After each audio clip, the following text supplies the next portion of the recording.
ഇന്ന് ആഗസ്റ്റ് 1-ാം തീയതി ശനിയാഴ്ച. അമ്മേ പരിശുദ്ധ അമ്മേ, അമ്മേ പരിശുദ്ധ ദൈവമാതാവേ, കൃപാസനത്തിലൂടെ ഞങ്ങൾക്കും ഞങ്ങളുടെ ദേശത്തിനും അമ്മ മധ്യസ്ഥം തേടി തന്ന എല്ലാ അനുഗ്രഹങ്ങൾക്കും കൃപകൾക്കും ഞങ്ങളിപ്പോൾ ഹൃദയം നിറഞ്ഞ നന്ദി പറയുന്നു.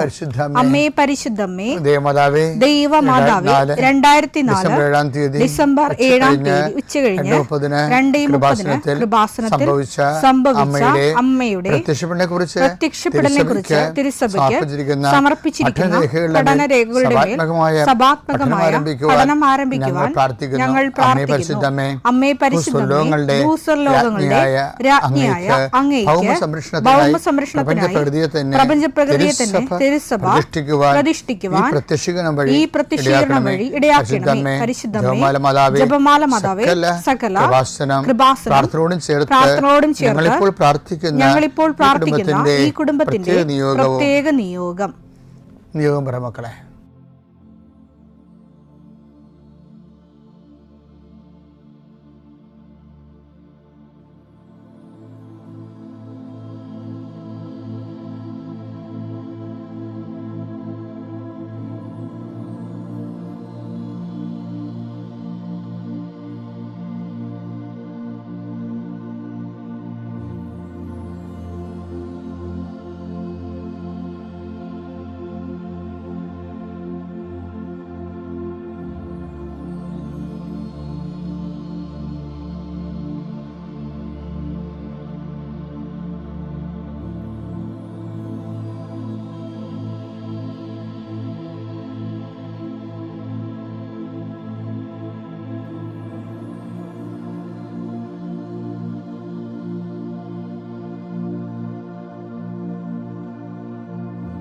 അമ്മയുടെ പ്രത്യക്ഷീകരണത്തിന്റെ ഈ അനുഗ്രഹവേളയിൽ ഞങ്ങൾക്ക് സാധിച്ചു തരുവാൻ കനിയണമേ. ആമേൻ. വിശ്വാസ പ്രമാണം. സർവശക്തനായ പിതാവും ആകാശത്തിന്റെയും ഭൂമിയുടെയും സൃഷ്ടാവുമായ ദൈവത്തിൽ ഞാൻ വിശ്വസിക്കുന്നു. അവിടുത്തെ ഏകപുത്രനും ഞങ്ങളുടെ കർത്താവുമായ ഈശോ മിശിഹായിലും ഞാൻ വിശ്വസിക്കുന്നു.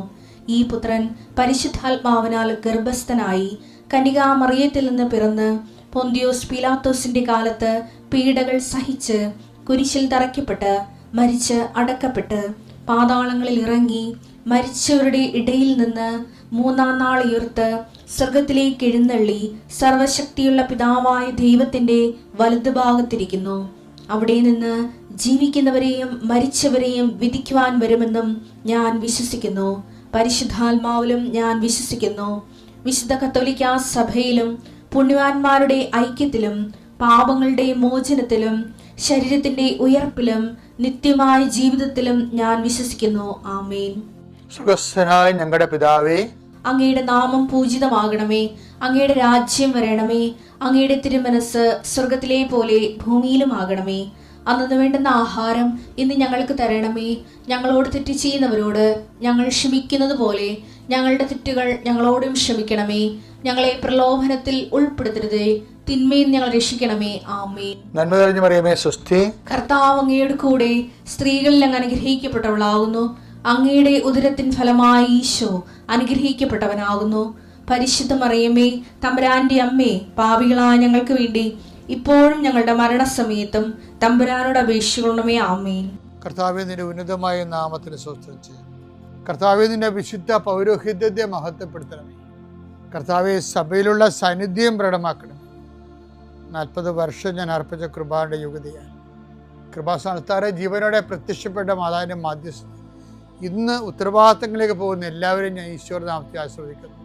ജോലി, വീട്, വിവാഹം, ബാങ്ക്, പരീക്ഷ, പഠനം, ഇൻ്റർവ്യൂ, സ്ഥലമെടുപ്പ്, സ്ഥലം അളപ്പ്, വീട് വെക്കൽ, അപേക്ഷ കൊടുക്കൽ, ഇങ്ങനെ ആശുപത്രി പോക്ക്, ടെസ്റ്റ്, അതുപോലെ തന്നെ ബയോപ്സി, ഇങ്ങനെ എന്തെല്ലാം കാര്യങ്ങൾക്ക് വേണ്ടി നിൻ്റെ ദൈവപതിൽ നീ പോകുന്നുവോ, come with you wherever you go. നീ എവിടെ പോയാലും നിൻ്റെ കൂടെ ഞാൻ ഉണ്ടായിരിക്കും. നല്ല കർത്താവിൻ്റെ വാഗ്ദാന പ്രകാരം സഞ്ചാരി മാതാവ് സമയത്തിൻ്റെ അധികാരി നിൻ്റെ കൂടെ വരികയും നിൻ്റെ ഉദ്ദേശ ലക്ഷ്യങ്ങളെ ആശീർവദിക്കുകയും നീ അറിയാത്ത അവിചാരിതമായ അപകടങ്ങൾ, ആകസ്മിക സങ്കടങ്ങളിൽ നിന്ന് കർത്താവ് നിന്റെ യാത്ര ലക്ഷ്യത്തെ സംരക്ഷിക്കട്ടെ. പിതാപുത്രനും പരിശുദ്ധാത്മാവായ സർവേശ്വര എന്നേക്കും ആമേൻ. എൻ്റെ പ്രിയപ്പെട്ടവരെ, പിന്നെ എനിക്ക് ഏറ്റവും ഇഷ്ടപ്പെട്ടത് ഈ മേരി മേഡൽ കുഞ്ഞു വെളുപ്പാങ്കാലത്തെ ഈ സുഗന്ധമൊക്കെ ഇരുന്ന് ഇടിച്ചു കൂട്ടി അരച്ച് കുറുക്കിയൊക്കെ ഇവർ ഒരു പാത്രം ചുവന്നുകൊണ്ട് ഇവർ വരണില്ലേ, അത് ഭയങ്കര കാഴ്ചയാണ്. അവൾക്കറിയത്തില്ല കർത്താവ് ഉയർത്തുന്നത്, അവളോട് പറഞ്ഞിട്ടില്ല. അവൾ വിചാരിച്ചിരിക്കണത് എല്ലാവരും മരിക്കണ പോലെ എൻ്റെ കർത്താവ് മരിച്ചു. അന്നാണെങ്കിൽ സാപത്തായ കാരണം കർത്താവിനെ നല്ലവണ്ണം സുഗന്ധാഭിഷേകം ചെയ്യാൻ പറ്റിയില്ല. അതുകൊണ്ട് പുള്ളിക്കാരത്തേക്ക് മനസ്സ് തെങ്ങിയിട്ടേ ഉറക്കം നിന്ന് കണ്ണൊക്കെ ഇങ്ങനെ നീരും വെച്ചാണ് ഈ സാധനം ചെയ്യണതേ. എല്ലാം ഈ അകിലും കുന്തിരിക്കോ മീറയോ എല്ലാം കൂടി ഇടിച്ച് കുറുക്കി അരച്ച് പേസ്റ്റാക്കി ആ രാത്രി മുഴുവൻ ആ പരിപാടിയായിരുന്നു പുള്ളിക്കാരത്തി. ഒന്ന് ചിന്തിക്കണം കേട്ടോ വാസുദി. ഞാൻ എപ്പോഴും അവർക്ക് ഒരു വല്ലാത്തൊരാളാണ് മേരി മേഘ. നമ്മുടെ കുഴിയാഴ്ചക്ക് നമ്മുടെ മക്കൾ തന്നെ 2 പൂ കൊണ്ടുവന്ന് വെക്കണേ കണ്ടവൻ്റെ അടുത്തേക്ക് പോയി കാശ് മേടിച്ചുകൊണ്ട് കൊണ്ടുവന്ന് വെക്കത്തുള്ളൂ. നീ നോക്കിക്കോ, നീയൊക്കെ ഒന്ന് മരിച്ചു നോക്കിക്കേ വെടിപ്പായിട്ട്. എൻ്റെ മക്കൾ കുഴിയാഴ്ചക്ക് വല്ലയിടത്തും പോയി പൂ വിലക്ക് മേടിച്ചുകൊണ്ട് വന്ന് വെച്ച് കുത്തിച്ചു കഴിഞ്ഞാൽ അത് നമ്മൾ അവർ ചെയ്യത്തില്ല. ആരെങ്കിലും കൊണ്ട് കോൺടാക്ട് എടുത്തിട്ട്. ഇപ്പോൾ എല്ലാത്തിനും ഈവൻറ്റ് മാനേജ്മെൻ്റ് അല്ലേ. കുഴിക്കാൻ പൂ വെക്കാനും നിനക്ക് ഈവൻറ്റ് മാനേജ്മെൻ്റ് ആയിരിക്കും. അപ്പോഴാണ് ഈ മനുഷ്യ സ്ത്രീ കുറുക്കി അവളോട് പറഞ്ഞിട്ടില്ല കർത്താവ് ഉയർത്തുന്നേക്കണ കാര്യം. അവൾ മരിച്ച് അങ്ങനെ ഇരിക്കണമെന്ന് വിചാരിച്ചത്. അങ്ങനെ ചെല്ലുമ്പോൾ തന്നെ നമുക്ക് അത് ചെയ്യാൻ പറ്റും. കല്ലത് മാറ്റത്തിലായി തോട്ടക്കാരനോട് പറഞ്ഞാൽ ചിലപ്പോൾ അവിടെ ചെയ്ത് നിൽക്കും എന്നൊക്കെ പറഞ്ഞുകൊണ്ട് ഇയാൾ വളരെ ഫ്രണ്ട്ലി ആയിട്ടാണ് പോണത്. അവിടെ ചെന്നപ്പോഴല്ലേ പുള്ളി ഞെട്ടിപ്പോയത്, കല്ല് മാറ്റിയിട്ടിരിക്കണേ കർത്താവ്. അവൾ കുനിഞ്ഞു നോക്കിയപ്പോൾ കർത്താവിനെ കാണാനില്ല. സങ്കടപ്പെട്ട് അലച്ചതല്ലി ഓടിക്കതച്ച് ഇവിടെ വന്നിട്ട് അണച്ചു പോയി കർത്താവ് കാണാനില്ലെന്ന്. 10 ദിവസം പുറകെ ഓടി യോഹന്നാൻ പുറകെ ഓടി. അങ്ങനെ ചെറുപ്പമായ കാരണം കുറച്ച് മുമ്പേ ഓടി. 10 ദിവസം പുറകിതാക്കി ഓടി. അപ്പോൾ ഈ 3 പേരും കൂടി വെളുപ്പാങ്കാലത്ത് ഓടി അവിടെ ചെന്ന് യോഹന്നാൻ അവിടെ തറച്ചു നിന്ന്. കാര്യം പുള്ളി അല്ലല്ല അകത്തോട് കയറേണ്ടത്. 10 ദിവസമാണ്. 10 ദിവസം അകത്ത് കയറിയപ്പോൾ ഇവള് പറഞ്ഞത് ശരിയാണ് എന്ന് കണ്ട്. എന്നിട്ട് അവിടെ ഏറ്റവും വലിയ മിസ്റ്റേക്ക് എന്ന് എനിക്ക് തോന്നിയിരിക്കണമെന്ന് വെച്ചാൽ അവർ തിരിച്ചു പോയി. ആ ഭാഗം ഒന്ന് വായിച്ചേ. യോഹന്നാൻ 20:4 മുതലുള്ള തിരുവചനങ്ങൾ. യോഹന്നാൻ 20:4. എന്നാൽ മറ്റേ ശിഷ്യൻ പത്രോസിനേക്കാൾ കൂടുതൽ വേഗം ഓടി ആദ്യം കല്ലറയുടെ അടുത്തെത്തി കുനിഞ്ഞു നോക്കിയപ്പോൾ കച്ച കിടക്കുന്നത് അവൻ കണ്ടു. എങ്കിലും അവൻ അകത്തു പ്രവേശിച്ചില്ല. അവന്റെ പിന്നാലെ വന്ന ശിമയോൻ പത്രോസ് കല്ലറയിൽ പ്രവേശിച്ചു. കച്ച അവിടെ കിടക്കുന്നതും തലയിൽ കെട്ടിയിരുന്ന തൂവാല കച്ചയോട് കൂടെയല്ലാതെ തനിച്ച് ഒരിടത്ത് ചുരുട്ടി വെച്ചിരിക്കുന്നതും അവൻ കണ്ടു. അപ്പോൾ കല്ലറയുടെ സമീപത്ത് ആദ്യം എത്തിയ മറ്റേ ശിഷ്യനും അകത്ത് പ്രവേശിച്ച് കണ്ടു വിശ്വസിച്ചു. അവൻ മരിച്ചവരിൽ നിന്ന് ഉയർത്തെഴുന്നേൽക്കേണ്ടിയിരിക്കുന്നു എന്ന തിരുവെഴുത്ത് അവർ അതുവരെ മനസ്സിലാക്കിയിരുന്നില്ല. അനന്തരം ശിഷ്യന്മാർ മടങ്ങിപ്പോയി. അവിടെയാണ് മിസ്റ്റേക്ക്. ശിഷ്യന്മാർ മടങ്ങിപ്പോയി. മറിയം കല്ലറയ്ക്ക് വെളിയിൽ കരഞ്ഞുകൊണ്ട് നിന്നു. അവൾ കരഞ്ഞുകൊണ്ടിരിക്കുമ്പോൾ കുനിഞ്ഞ് കല്ലറയിലേക്ക് നോക്കി. വെള്ളവസ്ത്രം ധരിച്ച 2 ദൂതന്മാർ യേശുവിന്റെ ശരീരം വെച്ചിരുന്നിടത്ത് ഒരുവൻ തലക്കിലും ഇതരൻ കാൽക്കലുമായി ഇരിക്കുന്നത് അവൾ കണ്ടു.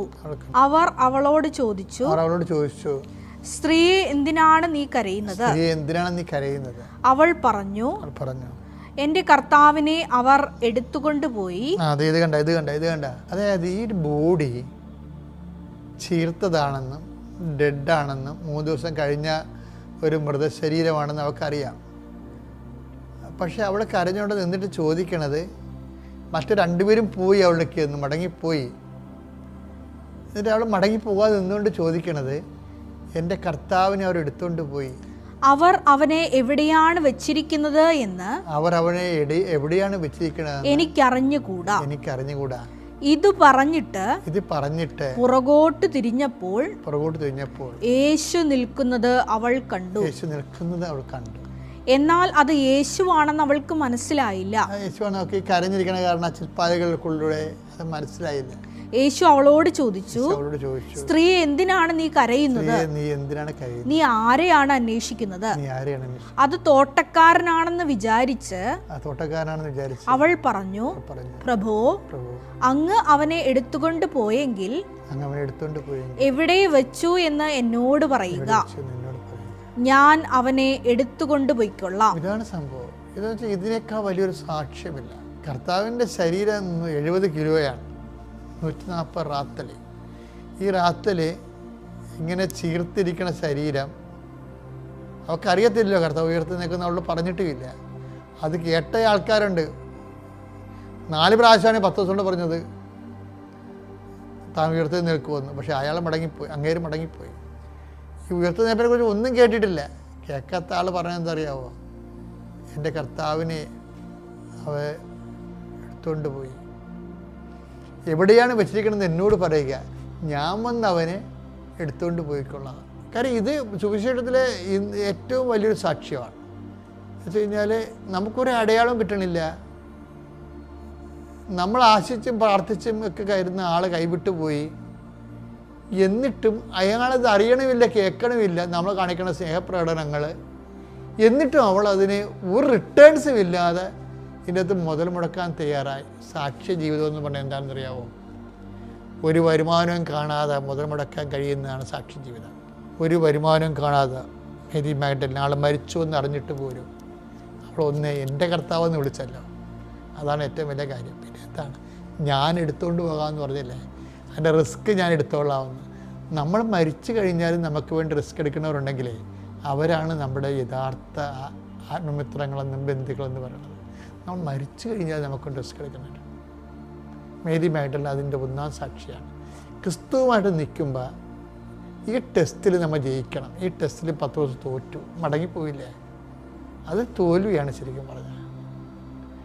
ശരിക്കും സ്കാൻ ചെയ്ത 10 ദിവസം യോഹന്നാൻ്റെ ഒരു തോൽവിയാണ് ഈ മടങ്ങിപ്പോക്ക്. അതിൻ്റെ വിജയിച്ചത് ആരാണ്? അതിന് കിട്ടിയ സമ്മാനം എന്താണെന്നറിയാമോ? പുനരുദ്ധാനം ചെയ്ത യേശുവിനെ തന്നെ ഇപ്പം ഈ 10 ദിവസം കാണേണ്ടതായിരുന്നു. ആദ്യം യോഹന്നാൻ കാണേണ്ടതായിരുന്നു. യേശു സ്നേഹിച്ചിരുന്ന ശിഷ്യനെന്നൊക്കെ ഈ മനുഷ്യൻ സ്വന്തമായിട്ട് ബൈബിൾ എഴുതിയപ്പോൾ അതിൻ്റെ എഴുതി ചേർത്തത് കാര്യമാണ്. കാരണം യേശു സ്നേഹിച്ചിരുന്ന ശിഷ്യൻ എന്ന് പറയണത് നമുക്കറിയാം. അങ്ങനെ ആയിരുന്നെങ്കിലേ ഈ മനുഷ്യൻ മടങ്ങി പോവുമായിരുന്നു. ഇവരൊക്കെ കാലാന്തരത്തിൽ പരിശുദ്ധാത്മാവ് പെന്തക്കോസ്ത് ദിവസം കഴിഞ്ഞതിന് ശേഷമാണ് ബോധവും വെളിയൊക്കെ വന്നിട്ട് എന്താണ് സംഭവിച്ചതെന്ന് കൃത്യമായിട്ട് മനസ്സിലാകണത്.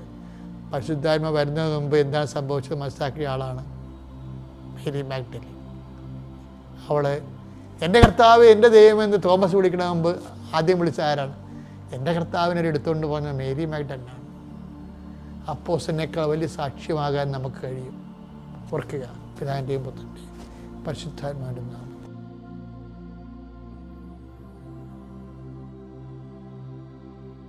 അത്യപൂർവ ദൈവാനുഭവങ്ങൾ ഇനി നിങ്ങൾക്ക്